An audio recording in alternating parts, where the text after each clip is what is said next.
Today we're looking at Aetherdrift's Eternal Might Commander deck and how to upgrade it so it can hold its own at the table. This video is sponsored by Flipside Gaming. Check out flipsidegaming.com for all your gaming needs. Right now you can order Innistrad Remastered, pre-order Aetherdrift, or find a vast number of other great items on their website.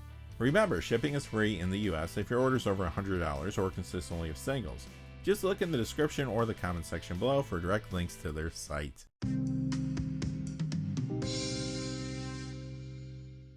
Hey there, this is John from Heroes and Legends, and welcome to another Commander Deck Tech.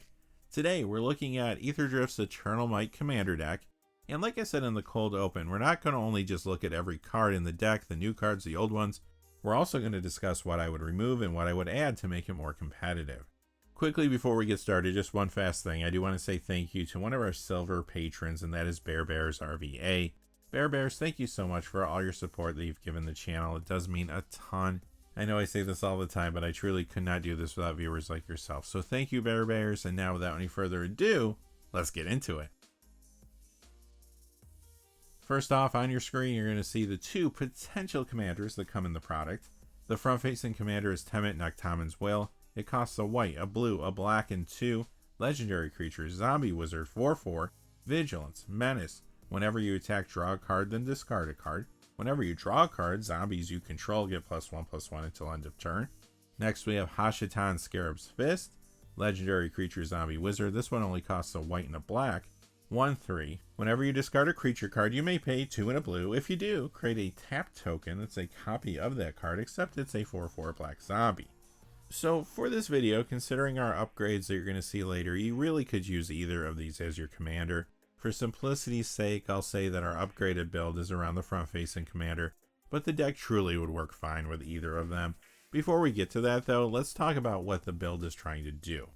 Out of the box, at its heart, it's a zombie deck with ways to buff your zombies and create zombie tokens. It then incorporates benefits for discarding cards, drawing cards, and for things entering or leaving the battlefield. You can see examples of some of that on the screen with the two possible commanders out of the box. The deck also has some aristocrat elements as well, so you will be sacrificing for benefit at times. There's a lot going on here, maybe a little too much. There are 8 more brand new cards in this build, so let's see them before we get to the reprints. First we have a couple new creatures in white. Priest of the Crossing, white and 3, creature Zombie Bird Cleric, 3/3, flying. At the beginning of each end step, put X +1/+1 counters on each creature you control, where X is the number of creatures that died under your control this turn. Wizened Mentor, 1 in white, 2/2 Zombie Cleric. Whenever an opponent activates an ability of the permanent that isn't a mana ability, you create a 1/1 white zombie creature token. That ability triggers only once each turn. Priest of the Crossing feels pretty good to me. Wizened Mentor I'm not as excited about, honestly. Here are the new blue creatures. Prophet of the Scarab. This is a blue and 4/3/4 zombie wizard. Vigilance. When this creature enters, draw cards equal to the number of zombies you control or the number of zombie cards in your graveyard, whichever is greater. Seems like a good flexible card draw option for zombie builds. Ret 2 Mystic, a blue and 1/2/1 zombie bird wizard. Flying. Each creature card in your hand has cycling for a blue and 1. I would say that one's interesting if you're going deep with cycling, discard, or card draw. Here's a new creature in black. It could be useful if you're going to go wide with zombies.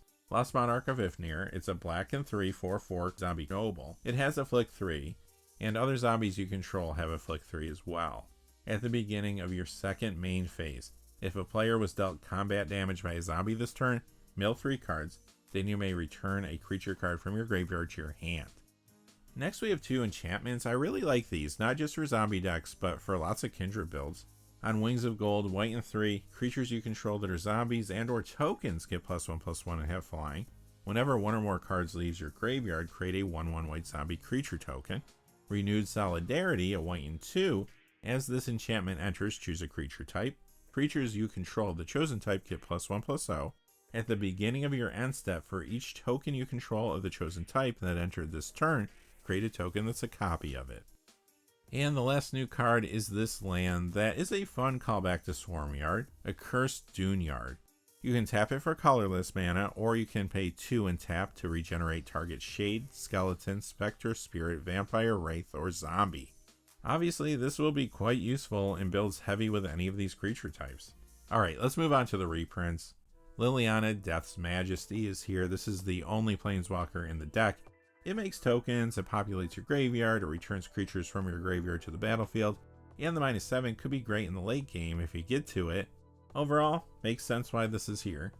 Next, we have a series of creatures that care about itself or other creatures entering the battlefield.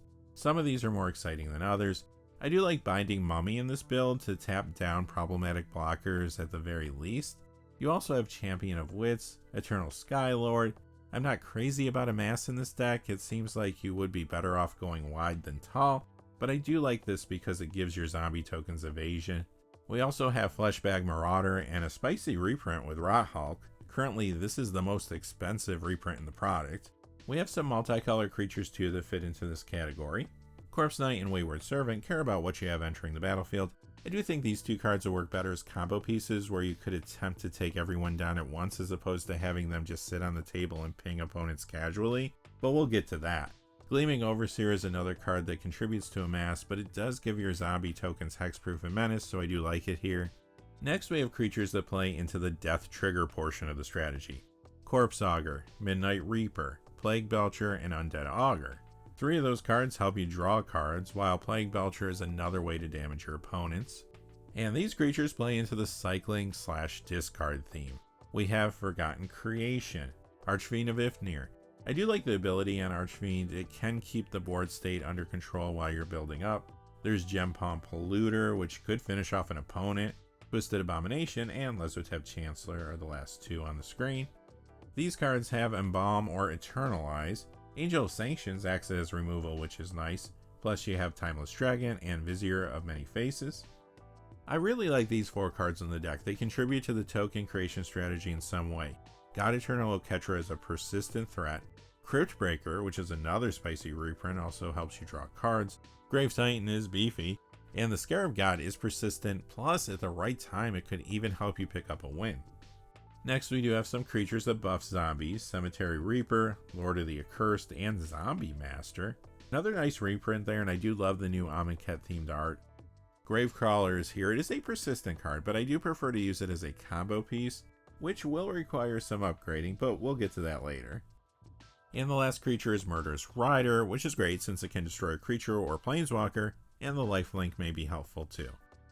Next, we have 4 instant reprints. Swords of Plowshare and Despark are both great removal cards, while Commence the Endgame and Pull from Tomorrow will net you some cards. Pull also lets you discard a card, which could be important at times. Next, we have 4 sorceries. Dusk Dawn is your panic button. Damn and Never Return are good removal spells, and Dread Summons could potentially yield you a lot of tokens and populate your graveyard. Here are 2 more enchantments with the reprinting of Cast Out and Dreadhorde Invasion. Cast Out is solid removal that you can cycle, and Dreadhorde is one of the stronger amass cards. On to artifacts with Crowded Crypt. This requires some death triggers, but it could yield you some tokens. Maskwood Nexus. I like that this can consistently give you shapeshifter tokens throughout the game. They also included the tandem of Gate to the Afterlife and Godpharaoh's Gift. The cards make sense for what this deck is trying to do. Sol Ring is here, of course, and Bantu's Monument is another way to speed up the deck some. It also cares about you casting creature spells, but again, that 1 point of drain life to each opponent feels a little awkward. Then we have color fixing with Mana Rocks, Arcane Signet, Commander's Spear, Dimir Signet, Orzhov Signet, Talisman of Dominance, and Talisman of Hierarchy. The mana base here is pretty typical for these pre-constructed decks. Ash Barrens is nice since it has basic land cycling. Desert of the Glorified, Mindful, and True all give you cycling options, as do Fetid Pools and Irrigated Farmland.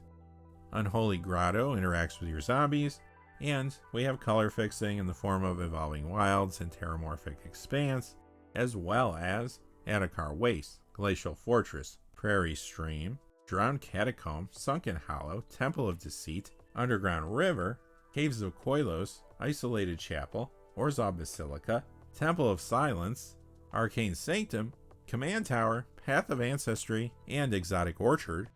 Finally, the deck is rounded out by 4 islands, 5 plains, and 5 swamps. So that's what you get. I think it's a nice starting point, but of course we're going to make some changes. Before we get to the upgrades though, just a quick reminder, this video is sponsored by Flipside Gaming. Check out flipsidegaming.com for all your gaming needs. Right now you can order Innistrad Remastered, pre-order Aetherdrift or pick up any number of other great items on their website, magic related or otherwise. Remember, if your order is over $100 or consists only of singles, shipping will be free in the United States. And if you're looking for a direct link to their site, just check out the description or the comment section below. I do have links posted in both of those places. And now, without any further ado, let's get to the upgrades. With the upgrades, I wanted to add power to the deck. I tried not to go crazy with really expensive cards, but there are a few somewhat pricey ones here. As always though, use what you have, especially when it comes to the mana base. Additionally, I didn't want to get combo crazy. However, I did add some combo pieces because I wanted another win condition in the deck. Lastly, I tried to add more focus to token creation and buffing the zombie army. The original version had a lot of different things going on. So let's start with cards I removed. First, creatures. Timeless Dragon and Wizened Mentor, Champion of Wits, Forgotten Creation, Vizier of Many Faces, Corpse Augur, Midnight Reaper, Fleshbag Marauder, Plague Belcher, Rod Hulk, Twisted Abomination, Undead Augur, Corpse Knight, and Lazotep Chancellor. Like I said, I just want to add to the power level. These were creatures I felt we could cut and replace with something stronger. I cut one instant would commence the endgame, one sorcery with Dusk Dawn, and one enchantment with Dreadhorde Invasion. For artifacts, again, I just wanted to ratchet up the strength, and these were the ones I felt were expendable. Crowded Crypt, Bantu's Monument, Gate to the Afterlife, and Godpharaoh's Gift. Now for lands, of course we want to make the mana base more reliable. I took out Evolving Wilds, Terramorphic Expanse, Glacial Fortress, Prairie Stream, Drawn Catacomb, Sunken Hollow, Isolated Chapel, and Orzhov Basilica. I also cut 2 islands, 3 plains, and 3 swamps. So the $1 million question, what did I add? Starting with creatures, I threw in Champion of the Parish. This was my pseudo replacement for Amass in general. I also really like Wilhelm the Rock Cleaver in this build. You'll be sacrificing zombies, and this will give you more tokens to use or sack. It also lets you sacrifice a zombie at the end of your turn to draw a card. These creatures all play into the Graveyard Matters portion of the deck. Wonder is a great way to give all your creatures evasion. Zul Asher Lichlord is one of the new Foundations cards. It lets you cast an important or powerful zombie from your graveyard. Gisendroth lets you do the same thing, and mill you 4 cards when they enter. Verena Lich Queen does a ton of things. It lets you draw then discard, it gains you life, and it even can create zombie tokens. These cards are about casting a zombie and what's going into your graveyard. Digraph Colossus can potentially be sizable in this build, and Headless Rider keeps the tokens coming as your zombies die. Next we have more creatures that buff your zombies. Death Baron, Lord of the Undead, which also offers you some recursion. Undead Warchief, that one speeds up your deck too, and Diregraph Captain. Now this also has one of those death triggers that pings an opponent. I mentioned earlier that I wasn't crazy about that type of thing in the original build. However, we'll be making better use of it as you'll see in a moment. The last creature I added was Unstoppable Slasher, just because it's a persistent zombie that can do some heavy damage. I went ahead and added 4 enchantments. Anointed Procession to buff your token creation. Necroduality gives all your creatures more bang for their buck and keeps you going wide. Rooftop Storm is economical but will also be one of our combo pieces. And Cover of Darkness is a great way to push your damage across. Now onto artifacts. First we have a few combo pieces. Altar of Dementia, Ashnod's Altar, and Blasting Station. You'll see how they work in the build shortly.